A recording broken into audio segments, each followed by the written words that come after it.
Welcome back. The past perfect tense is the equivalent to Spanish pluscuamperfecto, that is, the Spanish form había o habían cantado. In this video, we will review the structure first. It is very easy to build a past perfect sentence because its structure is the same as that of the present perfect, but with auxiliary conjugated in the past. So, instead of the present forms of the auxiliary have, has, we are using the past form had. Let's check with our example. Did you miss him? Yeah. My friend is also playing baseball in the past perfects. In the affirmative, we will have the subjects, which will be followed by the conjugated auxiliary verb had, the past participle form of the verb, and the complements. So our example, in this case, would be, he had already played baseball on the beach before we arrived. In the negative, the auxiliary gets the negative particle not as usual, so the only change is the contracted negative version hadn't. Our example would change to, he hadn't played baseball on the beach before we arrived. In questions, as we have always said, there must be a subject auxiliary inversion, so the subject and the auxiliary, in this case had, must change positions in the sentence. So for a yes/no questions, we need to start with auxiliary form had, followed by the subjects, and next the main verb, always in the past participle. Finally, we could add as many complements as we need to fulfill the meaning and communicate the purpose of our questions. So our example would turn into, had he played baseball on the beach before you arrived? The answer to this would be yes he had or no he hadn't. As for WH questions, the only difference would be that WH element would start the question as usual. In this case, the highlighted part indicates that we don't know the time when he had played baseball on the beach, so we would need to use when as the WH element. When had he played baseball on the beach? As you can clearly see, the structure of past perfect and present perfect are the same, with the only exception of the past form taken in the auxiliary have. As the present perfect, we may also use the past perfect in a continuous form. Look at the two sentences. The first one, his girlfriend had left before his parents arrived, they didn't meet, is in the past perfect simple. As you can see, the verbal form contains just a perfect auxiliary in the past, had, and the past participle of the main verb, left.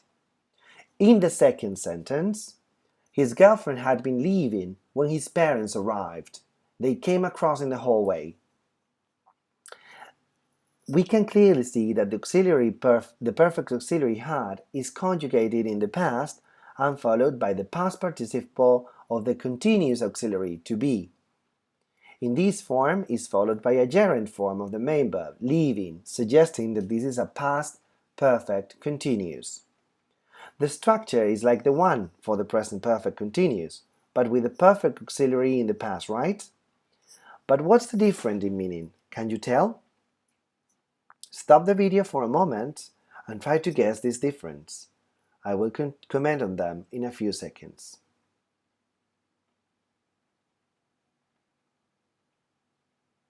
In the first example, the action of leaving happened before the action of arriving. There is a clear temporal connection, as one happened before the other. In this case, we must use the past perfect simple form. However, in the second sentence, the action of leaving finished at the same time that the action of arriving begins. In other words, in the first example, the girlfriend and the parents didn't come across, while in the second one they did, because both actions coincide in time. Consequently, we use the continuous form when we want to emphasize that the oldest action finished when the next action began, occurring at the same time at some point. Well, now after reviewing the structure of this verb, it's time to stop for a second and put the information in order in our minds. By doing some practice, to check that we have understood the structure of the past perfects. Again, in this practice, I will give you 6 disordered sentences. You have to place the words in the correct order to form grammatically correct sentences. As usual, you must stop the video and do it in your notebook. Once you finish, play the video again, and in a few seconds I will give you the answers so you can correct yourself. Here you have the 6 disordered sentences. Stop the video and do the practice.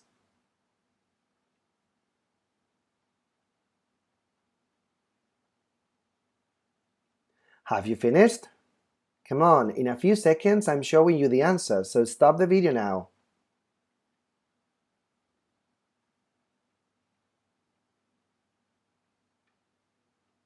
Okay, here we have the correct answers for these sentences.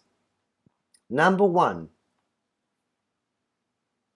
The plane had left before we arrived to the airport. Number 2. They hadn't visited her before they called her home. Number 3. Had she rung to the office yet? Number 4. Where had they bought their new house? Number 5. The little girl had learned to play golf before I did. And finally, number 6. She wrote the book after she had been employed for 2 years. How was it? Did you have them right?